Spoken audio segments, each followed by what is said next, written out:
안녕하세요, 여러분.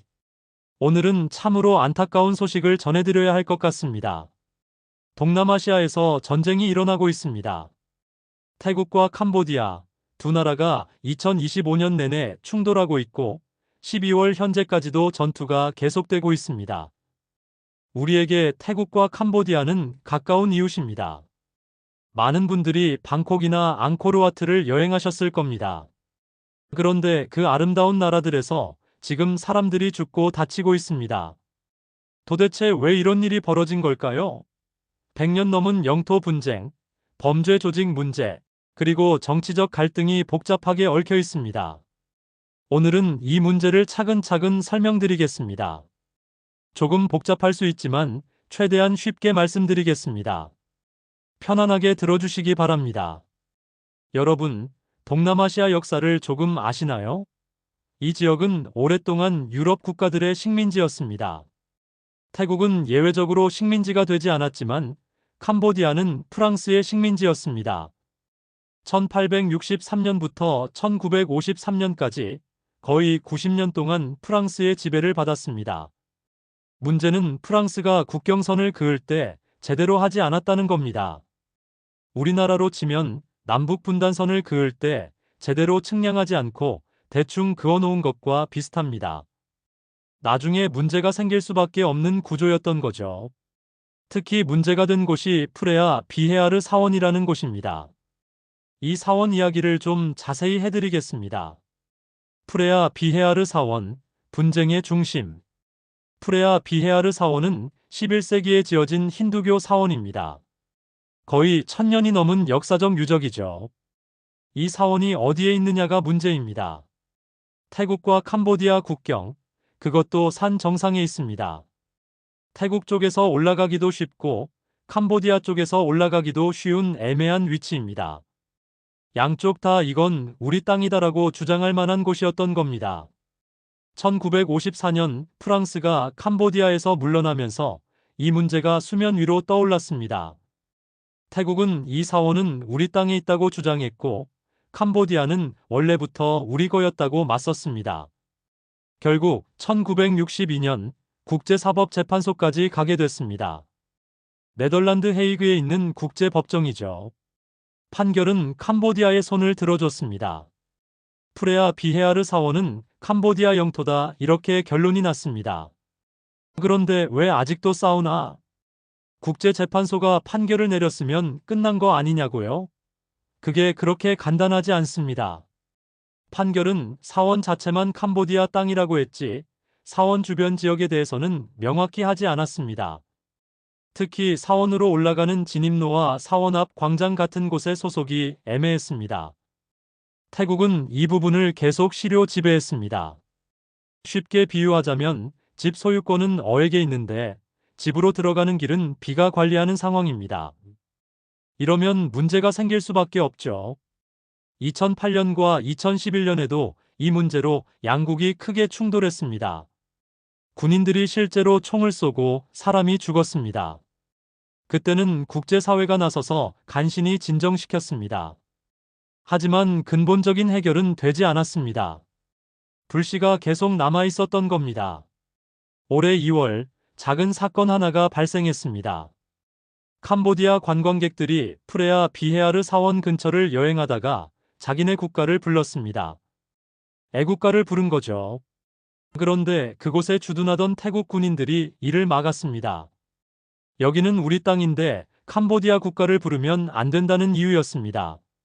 말다툼이 벌어졌고 밀치고 당기는 몸싸움으로 번졌습니다. 보통 같으면 여기서 끝났을 겁니다. 하지만 이번에는 달랐습니다.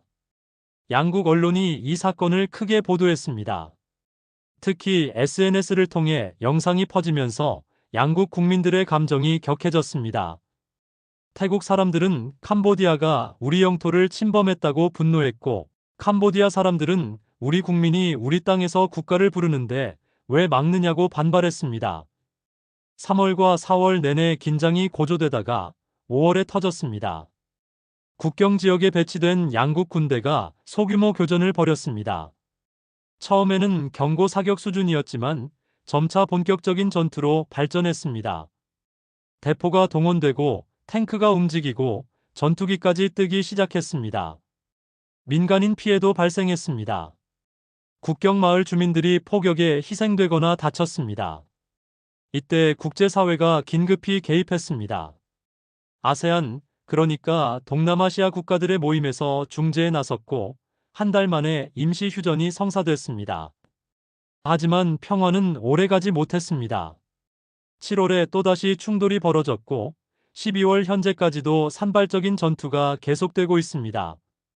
지금까지 양측에서 수십 명의 군인과 민간인이 목숨을 잃었습니다. 부상자는 수백 명에 달합니다. 더 큰 문제는 피난민입니다. 국경 지역 주민 약 80만 명이 집을 떠나 피난길에 올랐습니다. 80만 명이면 우리나라로 치면 대전시 인구만큼입니다. 그 많은 사람들이 갈 곳 없이 떠돌고 있다는 겁니다. 그런데 이번 분쟁에는 또 다른 이유가 있습니다. 바로 범죄 조직 문제입니다. 태국 정부는 이번 군사작전의 목적이 캄보디아 내 범죄 조직을 소탕하는 것이라고 밝혔습니다. 무슨 말인지 자세히 설명드리겠습니다. 캄보디아의 범죄 도시 포이펫. 캄보디아와 태국 국경에 포이펫이라는 도시가 있습니다. 이곳은 캄보디아 영토이지만 태국 국경과 바로 붙어 있습니다. 도보로 국경을 넘을 수 있을 정도로 가깝습니다. 포이펫은 카지노로 유명한 도시입니다. 왜냐하면 태국은 도박이 불법인데 캄보디아는 합법이기 때문입니다. 그래서 태국 사람들이 국경을 넘어와서 카지노에서 돈을 씁니다. 합법적인 관광 산업이라고 볼 수도 있습니다. 하지만 문제는 여기서 끝나지 않습니다. 온라인 사기와 범죄 집단. 최근 몇 년 사이 포이펫과 인근 도시들에 이상한 건물들이 많이 생겼습니다. 겉보기에는 카지노나 호텔처럼 보이지만 실제로는 온라인 사기 조직의 본거지였습니다. 이른바 스캠센터라고 부르는 곳들입니다. 여기서 수천 명의 사람들이 전화나 인터넷으로 사기를 칩니다. 피해자는 주로 태국, 중국, 대만, 싱가포르 등 아시아 각국 사람들입니다. 물론 우리나라 사람들도 피해를 받습니다. 어떤 사기냐면 가짜 투자 상품을 팔거나 로맨스 스캠이라고 해서 연애 감정을 이용해 돈을 뺏는 수법들입니다. 더 충격적인 것은 이 조직들이 사람을 납치해서 강제로 일을 시킨다는 겁니다. 중국, 베트남, 필리핀 등에서 좋은 일자리가 있다고 속여 사람들을 끌어들인 뒤 여권을 빼앗고 감금해서 사기 전화를 하도록 강요합니다. 탈출하려다 걸리면 폭행을 당하거나 심지어 목숨을 잃기도 합니다. 현대판 노예 제도라고 할 수 있습니다. 태국의 주장 캄보디아가 비호한다. 태국 정부는 이런 범죄 조직을 캄보디아 정부가 눈 감아준다고 주장합니다. 왜냐하면 이 조직들이 캄보디아 경제에 상당한 돈을 가져다 주기 때문입니다. 세금도 내고 일자리도 만들고 지역 경제를 살린다는 겁니다. 더 나아가 태국은 캄보디아 군대가 이 범죄 조직들의 보호를 받으며 우리를 공격하고 있다고까지 말합니다. 그래서 태국군은 포이펫과 인근 도시의 범죄 조직 건물들을 정밀 타격하고 있습니다. 미사일과 전투기를 동원해서 건물을 폭격하는 겁니다. 태국 입장에서는 이건 전쟁이 아니라 국제 범죄와의 전쟁이다. 우리는 정당한 방어권을 행사하는 것이라는 논리입니다. 당연히 캄보디아는 이를 강력히 부인합니다. 캄보디아 정부는 우리도 범죄 조직 문제를 알고 있고 단속하고 있다. 하지만 그렇다고 다른 나라가 우리 영토를 폭격할 권리는 없다고 맞섭니다.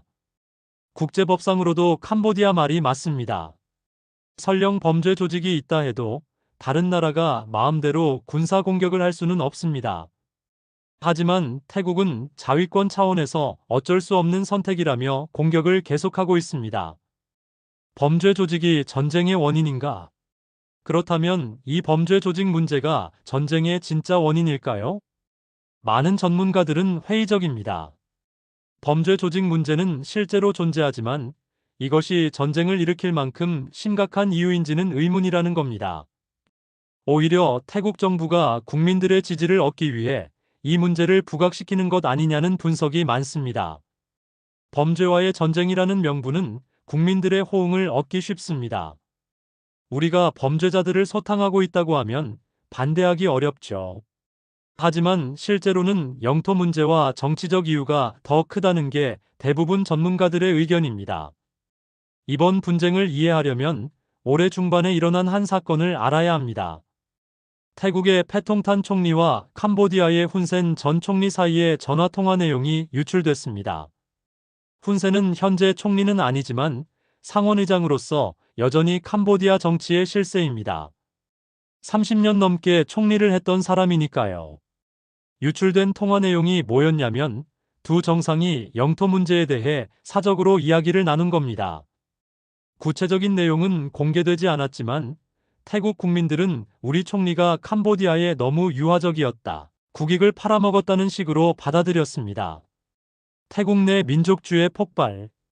이 사건을 계기로 태국 내 민족주의 감정이 폭발했습니다. 태국 사람들은 자부심이 강한 국민입니다. 동남아시아에서 유일하게 식민지가 되지 않은 나라라는 자긍심이 있습니다. 특히 캄보디아에 대해서는 역사적으로 우월감을 가지고 있었습니다. 과거 앙코르 왕조 시절에는 캄보디아가 강대국이었지만 근대 이후로는 태국이 훨씬 발전했기 때문입니다. 그런데 영토 문제에서 캄보디아에 밀린다는 것을 받아들이기 어려워하는 겁니다. 야당과 보수 언론들이 이 감정을 부채질했습니다. 정부가 약하다, 국토를 지키지 못한다는 비판이 쏟아졌습니다. 패통탄 총리는 지지율이 급락했고 정치적 위기에 몰렸습니다. 강경책으로 선회. 정치적 압박을 받은 패통탄 총리는 입장을 바꿨습니다. 우리는 캄보디아의 도발에 더 이상 참지 않을 것이다. 범죄 조직을 소탕하고 우리 국토를 지키겠다며 강경한 태도로 전환했습니다. 이게 5월과 7월의 군사작전으로 이어진 겁니다.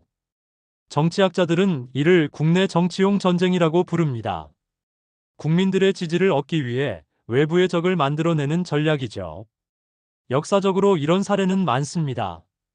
국내 문제로 곤란해진 정치인이 대외 강경책으로 관심을 돌리는 겁니다. 캄보디아도 마찬가지. 캄보디아 역시 비슷한 상황입니다. 캄보디아는 오랫동안 훈센 총리의 권위주의적 통치를 받아왔습니다. 민주주의가 제대로 작동하지 않고 언론의 자유도 제한적입니다. 국민들의 불만이 쌓여 있는 상황에서 태국과의 분쟁은 정부에게 오히려 기회가 됐습니다. 외부의 적에 맞서 싸운다는 명분으로 국민들을 결집시킬 수 있기 때문입니다.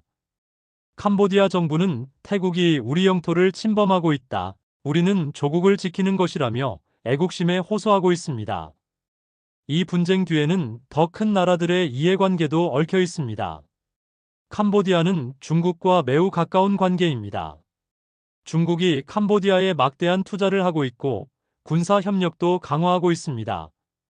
반면 태국은 전통적으로 미국의 동맹국입니다. 물론 최근에는 중국과도 관계를 개선하고 있지만 기본적으로는 미국 쪽에 가깝습니다. 이번 분쟁에서 중국은 캄보디아를 지지하고 미국은 표면적으로는 중립을 지키면서도 태국의 우호적인 태도를 보이고 있습니다. 일각에서는 이를 미중 대리전으로 보기도 합니다. 물론 과장된 측면이 있지만 강대국 경쟁이 이 지역 분쟁을 더 복잡하게 만드는 건 사실입니다. 미국의 트럼프 대통령이 올해 재선에 성공한 후 이 분쟁 해결에 나섰습니다. 11월에 트럼프는 양국 정상을 설득해 휴전 협상 테이블에 앉히려 했습니다. 미국이 중재자 역할을 하겠다고 나선 겁니다. 하지만 협상은 실패로 끝났습니다. 태국은 범죄 조직 소탕이 먼저라고 주장했고 캄보디아는 먼저 군대를 철수하라고 맞섰습니다. 서로 한 발짝도 양보하지 않았습니다. 결국 트럼프의 중재는 사실상 결렬됐고 전투는 12월까지 계속되고 있습니다. 동남아시아 국가들의 모임인 아세안이 적극적으로 중재에 나서고 있습니다. 아세안 회원국들은 이번 분쟁이 장기화되면 동남아시아 전체의 안정을 해칠 것을 우려하고 있습니다. 특히 경제적 피해가 큽니다. 태국과 캄보디아 국경을 통한 무역이 중단됐고 관광 산업도 타격을 받고 있습니다. 아세안은 긴급 정상회담을 여러 차례 열고 양국에 즉각 휴전할 것을 촉구하고 있습니다. 인도네시아, 싱가포르, 베트남 등이 중재안을 제시했지만 아직 구체적인 성과는 없습니다. 인도적 위기. 가장 큰 문제는 인도적 위기입니다. 80만 명의 피난민이 발생했다고 말씀드렸죠.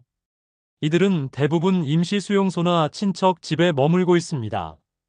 식량, 식수, 의료 지원이 부족한 상황입니다. 특히 어린이와 노인들이 고통받고 있습니다. 국제 구호 단체들이 지원에 나서고 있지만 전투가 계속되는 상황에서 구호 활동도 쉽지 않습니다. 해결의 실마리는 이 분쟁이 언제 끝날까요? 솔직히 말씀드리면 쉽게 끝나지 않을 것 같습니다. 근본적인 해결을 위해서는 세 가지가 필요합니다. 첫째, 영토 문제에 대한 명확한 합의입니다. 국제 중재를 통해 국경선을 다시 확정하고 양국이 이를 받아들여야 합니다. 둘째, 범죄 조직 문제에 대한 공동 대응입니다. 캄보디아가 진정성 있게 범죄 소탕에 나서고 태국도 일방적인 군사 행동을 중단해야 합니다. 셋째, 정치적 해결 의지입니다. 양국 정상이 국내 정치적 이득보다 평화를 우선시해야 합니다. 하지만 현재로서는 이 세 가지 모두 실현되기 어려워 보입니다. 여러분, 오늘 태국과 캄보디아의 분쟁에 대해 말씀드렸습니다. 100년 넘은 영토 분쟁, 범죄 조직 문제, 그리고 정치적 이해관계가 복잡하게 얽혀 있습니다. 무고한 사람들이 죽고 다치고 수십만 명이 집을 잃고 떠돌고 있습니다. 전쟁은 언제나 평범한 사람들에게 가장 큰 고통을 줍니다. 정치인들의 결정으로 시작된 전쟁이지만 피해는 고스란히 국민들이 받습니다. 하루빨리 전투가 멈추고 평화가 찾아오기를 바랍니다. 우리도 이 문제에 관심을 가지고 지켜봐야 합니다. 같은 아시아의 이웃으로서, 그리고 평화를 사랑하는 사람으로서 말입니다. 오늘도 좋은 하루 보내시기 바랍니다. 감사합니다.